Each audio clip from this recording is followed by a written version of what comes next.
केजरीवाल। बैठिए बैठिए। सभी लोग अपने स्थान पर बैठ जाएंगे।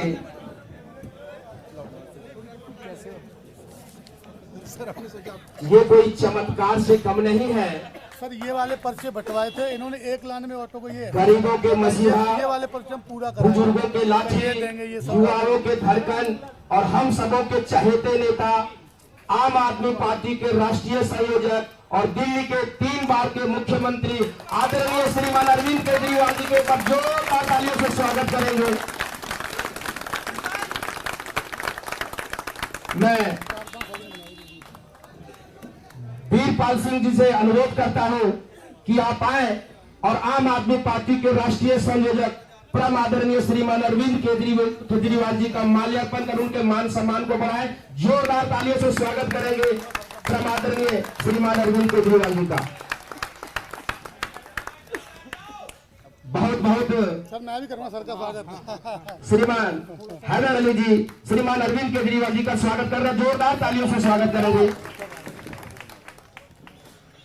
साथियों, जब से आम आदमी पार्टी बनी है तब से ऑटो वालों का कितना प्यार, कितना उनके लिए दिल में जगह रखते हैं, आप इस बात से अंदाजा लगा सकते हैं कि हम सबों के लिए अपना बहुमूल्य समय निकालकर, क्योंकि सर जी का एक ही सपना है, सारे लोग पीछे सबसे पहले ऑटो वाले। तो मेरे पास शब्द नहीं है कि मैं किन शब्दों से सर की प्रशंसा करूं, मेरे पास शब्द तो बहुत कम है। अब मैं सीधा माइक आम आदमी पार्टी दिल्ली प्रदेश के अध्यक्ष श्रीमान सौरभ भारद्वाज जी को माइक देता हूं। बहुत बहुत धन्यवाद। हेलो, मंच पे हमारे बीच में आज आम आदमी पार्टी के संयोजक अरविंद केजरीवाल जी हैं। दोस्तों, आपने देखा होगा आज अभी 10 मिनट पहले मैंने गौरव भाई को बोला कि एक फोटो ले लो, और वो फोटो इन्होंने ली, इन्होंने मुझे भेजी, मैंने अरविंद जी को भेजी।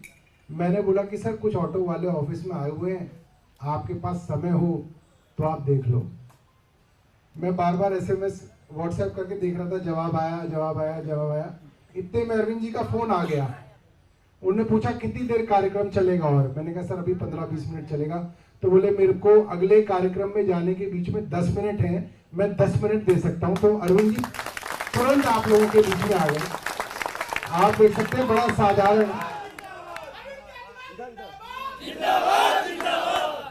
तो बड़ा साधारण सा कार्यक्रम रखा हुआ था, मगर अरविंद जी का ये बड़प्पन है कि हमारे छोटे से कार्यक्रम के अंदर भी वो बिना ताम झाम के, बिना किसी चीज के जो है वो यहाँ पे आ गए। अब मैं ज्यादा समय ना बर्बाद करते हुए, आप सब लोगों ने अपनी अपनी बात कही है, अरविंद जी से रिक्वेस्ट करूंगा कि 2 शब्द हमारे बीच में जरूर करें।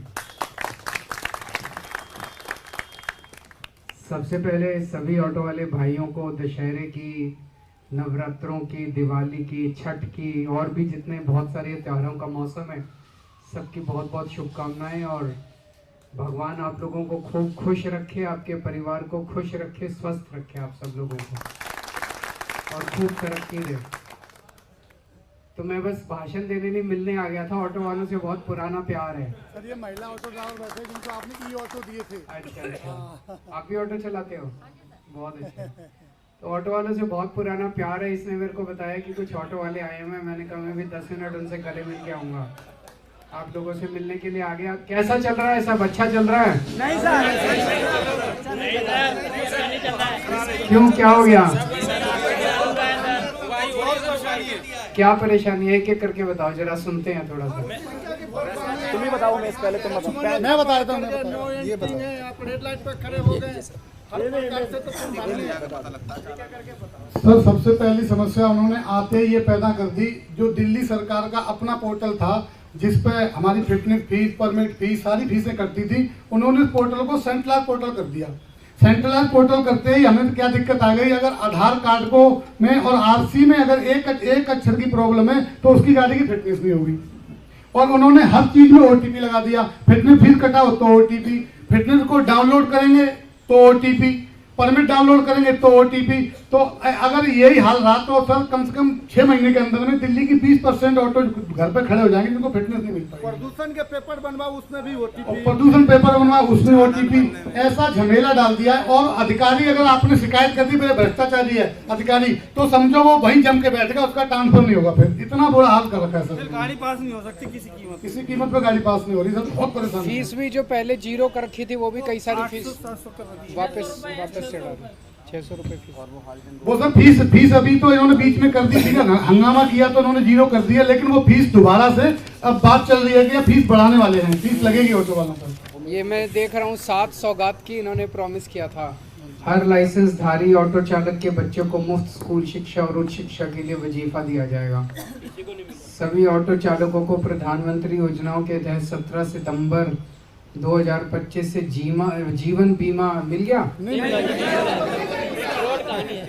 प्रधानमंत्री आवास योजना में सबको पक्के मकान दिए जाएंगे।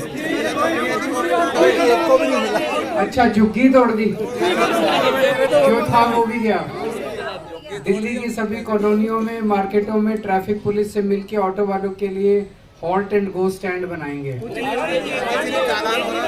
जो 511 आपने बनाए थे उनको भी खत्म कर रहे हैं, उनको भी खत्म कर रहे हैं। देखो मोटे मोटे तौर पे मान के चलो, एक बार इनके बहकावे में आ गए, अब नहीं आएंगे तो हाँ अब तो 5 साल से झेलना पड़ेगा, कोई चारा तो है नहीं। और एक और समस्या कानूनी है, और एक और समस्या है कि जैसे जो आपने 511 ऑटो स्टैंड बनवाए थे, अब वहां पे ट्रैफिक पुलिस क्या कर रही है कि हॉल्ट एंड गो के सामने खड़े हैं तो ठीक है, हल्का सा भी अगर आप पीछे खड़े हैं तो पुलिस चालान नहीं करती है, सीधा फोटो खींच के ट्रैफिक कंट्रोल रूम के पास भेज देती है और उसका चालान ऑटोमेटिक जो एड्रेस पे आ जाता है। और इस प्रकार से सारे ऑटो ड्राइवर्स दुखी है क्योंकि उसको पता ही नहीं चलता कि मेरा ये चालान कब हुआ था। तो ये बहुत बड़ी समस्या सर, ये मतलब चर्चा करने लायक। बिल्कुल। तो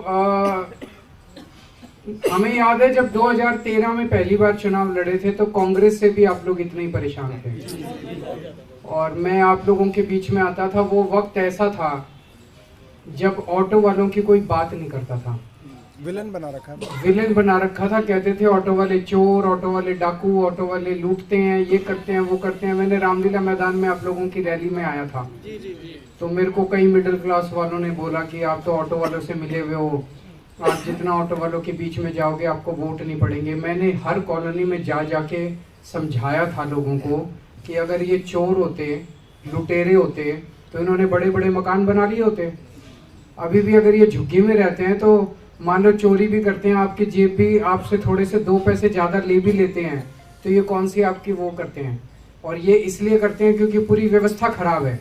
आप इनको उचित दाम दो, सही मीटर दो, सही ये ईमानदारी से। कौन ऑटो वाला ईमानदारी से नहीं चलना चाहेगा? किसकी सब कोई झकझक थोड़ी करना चाहता है सवारी के साथ। सवारी तो भगवान है हमारी, है ना। सारे ट्रैफिक पुलिस वाले तंग करते हैं, ट्रांसपोर्ट वाले तंग करते हैं, 5 नंबर वाले तंग करते हैं, तब हमें उल्टे सीधे। तो सबसे पहले मैंने आप लोगों की दिल्ली में आवाज़ उठाई थी। आप लोगों के लिए हमारी सरकार ने काम किया था। 10 साल हमारी सरकार रही, मैं आपको नहीं भूला, एक बारी आप भूल गए मेरे को। तो अब अपने को 5 साल इंतजार करना पड़ेगा। इन्होंने तो घर भी नहीं छोड़े, बहुत तकलीफ होती है जब देखता हूँ मैं झुग्गियाँ तोड़ रहे हैं, बुलडोजर से तोड़ रहे हैं, बच्चे सड़कों के ऊपर आ गए, उनकी किताबें कापियाँ सारी बुलडोजर के नीचे खराब हो गई। मतलब झुग्गी वालों को पता नहीं इन्होंने क्या क्या इस बार लालच दिया था, पैसे दिए, ये लालच दिया, वो लालच, जहाँ झुग्गी वहीं मकान का वो दिया था। ये क्या पता था जहाँ झुग्गी वहाँ मैदान बना देता मकान। जहाँ झुग्गी वहाँ मैदान हो गया सर। हाँ, जहाँ झुग्गी वहाँ मैदान हो गया। इन्होंने जहाँ झुग्गी वहाँ मकान का दिया था। तो अभी थोड़े दिन इंतजार करना पड़ेगा, उसके बाद आप सभी लोग एक बार दोबारा थम्पिंग मेजोरिटी के साथ अपनी सरकार को वापस लाओगे। आज आप लोगों से मिलके बहुत अच्छा लगा। मैं सौरभ का शुक्रिया अदा करना चाहता हूँ, उसने मेरे को व्हाट्सएप मैसेज भेजा इसलिए मेरे को कि सर बहुत सारे ऑटो वाले आए हुए हैं, आप आओगे? मैंने कहा मैं ज़रूर आऊँगा। तो मैं दौड़ा चला यार, मेरी दूसरी मीटिंग है। Thank you so much.